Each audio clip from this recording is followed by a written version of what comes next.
ધોરણ 12 મનોવિજ્ઞાન વિષયની અંદર બોર્ડ પરીક્ષા 2024 માટે વિભાગ બીના સંપૂર્ણ મોસ્ટ આઈએમપી હેતુલક્ષી પ્રશ્નોના જવાબ સાથે તમને આપવાના છે અને બોર્ડની પરીક્ષાની અંદર વારંવાર પૂછેલા જે પ્રશ્નો છે એ તમને આપવાના છે. એટલે આ વિડીયો જોયા પછી તમારા 10 માર્ક્સ પાકા થઈ જશે.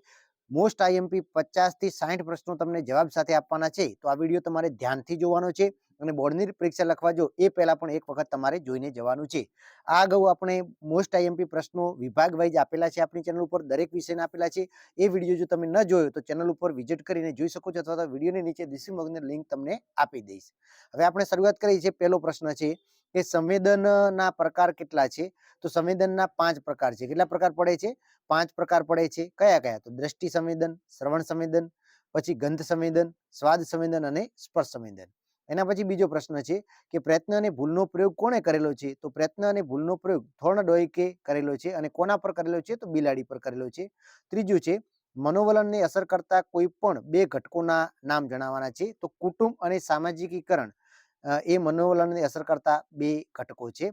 પછી બુદ્ધિ આંકનું સૂત્ર જણાવો. તો કે બુદ્ધિ આંક બરાબર માનસિક વય ભાગ્યા શારીરિક વય ગુણ્યા 100 છે. પછી પાંચમું કોઈ પણ 2 ભૌતિક સંસાધનો જણાવો. તો કે તબીબી સંભાળ એ ભૌતિક સંસાધન છે. પછી સલાહમાં ઓછામાં ઓછા કેટલા માણસો પ્રત્યક્ષ સંપર્કમાં આવે છે? તો સલાહમાં ઓછામાં ઓછા 2 માણસો પ્રત્યક્ષ સંપર્કમાં આવે છે. સાતમું પર્યાવરણ અંગેનું પ્રતિમાન કોણે દર્શાવેલું છે? તો કર્ટ લેવિન અને બ્રોન ફેન બેનરે દર્શાવેલું છે. પછી આઠમું છે સરળ સંરચના બીજા કયા નામથી ઓળખાય છે? તો સરળ સંરચના સપાટ સંરચનાના નામથી ઓળખાય છે. નવમો પ્રશ્ન છે પોઝિટિવ સાયકોલોજી શબ્દનો સૌપ્રથમ પ્રયોગ કોણે કરેલો છે? તો એબ્રાહમ મેસ્લોએ કરેલો છે. એના પછી જોઈએ આગળ તો કે પ્રત્યક્ષીકરણમાં સામૂહિકીકરણના નિયમો મનોવિજ્ઞાનના કયા સંપ્રદાય આપેલા છે? તો સમષ્ટિવાદી સંપ્રદાય આપેલા છે.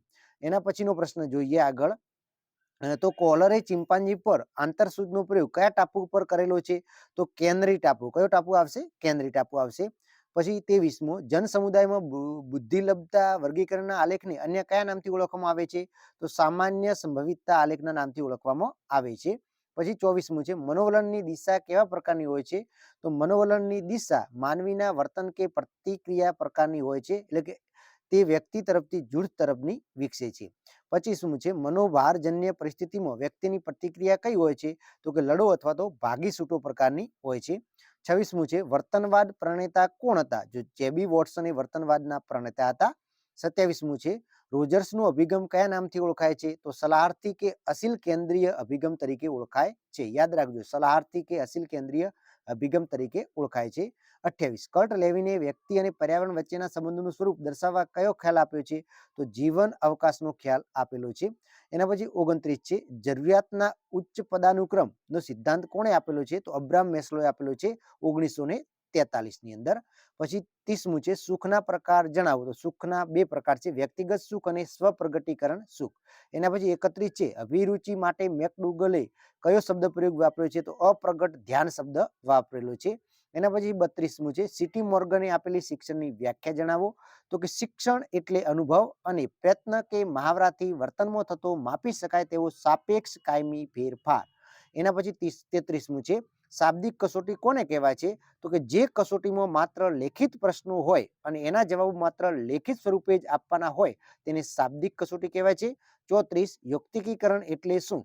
તો યૌક્તિકીકરણ એ એવી બચાવ પ્રવૃત્તિ છે કે જેમાં વ્યક્તિ પોતાના વર્તન માટે સાચાને બદલે સારા કારણો રજૂ કરવા પ્રેરાય છે. પછી ઓસીડી નું પૂરું નામ જણાવો. તો ઓબ્સેસિવ કમ્પલ્સિવ ડિસઓર્ડર થાય છે, એટલે કે અનિવાર્ય વિચાર દબાણ અને અનિવાર્ય ક્રિયા દબાણ. 36મું છે શારીરિક બંધારણને આધારે મનોવિકૃતિની સમજૂતી કયા મનોવૈજ્ઞાનિકે આપી છે? તો કેસ્મર અને શેલ્ડને આપેલી છે. પછી 37 સલાહ પ્રક્રિયાનું પ્રથમ સોપાન કયું છે? તો કે સલાહર્થીના આવવાનો હેતુ જાણવો એ સલાહ પ્રક્રિયાનું પ્રથમ સોપાન છે. મુલાકાત એટલે શું? તો કે 2 વ્યક્તિઓ વચ્ચેની મોઢામોઢ વાતચીતની મુલાકાત કહે છે. ઉથલો એટલે શું? તો કે ઉથલો એટલે કર્મચારીનું એક સંસ્થામાંથી અન્ય સંસ્થામાં જોડાવું, વારંવાર કર્મચારીઓ દ્વારા સંસ્થામાંથી જતા રહેવું તેને ઉથલો કહે છે. 40મું 20મી સદીના મનોવિજ્ઞાનમાં માનવ વર્તનમાં કયા કયા નિષેધક પાસાઓનો અભ્યાસ પર વધુ ભાર અપાયો છે? તો ચિંતા, હતાશા, મનોભાર સંઘર્ષ, આક્રમકતા, મનોવિકૃતિ વગેરે જેવા માનવ વર્તનના નિષેધિક પાસાઓનો અભ્યાસ પર વધુ ભાર અપાયો છે. 51 વ્યક્તિના શ્રવણ સંવેદનની સીમા જણાવો તો 20 થી 20,000 CPS હર્ટ્ઝ સુધીની કંપનની સંખ્યા છે. 52 છે અનઅભિસંધિત પ્રતિક્રિયા એટલે શું? તો કોઈ પણ પ્રકારના જોડાણ, શિક્ષણ કે અભિસંધાન થયા પહેલા જે પ્રતિક્રિયા જોવા મળે છે અને તે પ્રતિક્રિયા શીખાયેલી નથી તેને અનઅભિસંધાન પ્રતિક્રિયા કહે છે. પછી 53 છે પ્રતિભા સંપન્ન વ્યક્તિનો બુદ્ધિઆંક કેટલો હોય છે? તો 130 થી વધુ હોય છે.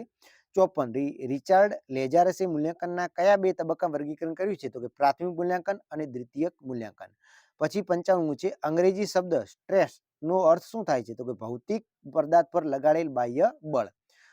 પછી ઓટિઝમ ને નૈદાનિક પરિભાષામાં શું કહેવામાં આવે છે? તો ઓટિઝમ સ્પેક્ટ્રમ ડિસઓર્ડર કહેવામાં આવે છે. પછી 57 વાર્તાનિક અભિગમનું વર્તનોપચાર નામ કોણે આપેલું છે? તો ઈસવીસન 1950માં મનોવૈજ્ઞાનિક લિન્ડસ અને સ્કિનરે આપેલું છે. ઘોઘાટ એટલે શું? તો બિનજરૂરી, અણગમતા કે વ્યક્તિ પર નિષેધક અસર કરતા અવાજને ઘોઘાટ કહે છે. 59 સંસ્થાની સંરચનાના પ્રકારોના નામ આપો. તો સંસ્થાની સંરચનાના પ્રકાર 3 પ્રકાર પડે છે: સરળ સંરચના, અમલદારશાહી સંરચના અને સમચોરસીય સંરચના. 60મું છે મનોવૈજ્ઞાનિક સુખાકારી માપનની તુલાઓ જણાવો. તો જીવન સંતોષ માપન તુલા અને વિધાયક નિષેધ ભાવ માપન તુલા. તો આઈ હોપ કે આ વિડીયો તમને પસંદ આવ્યો હશે. નવા વિડીયો જોવા માટે ચેનલની સાથે જોડાયેલા રહો.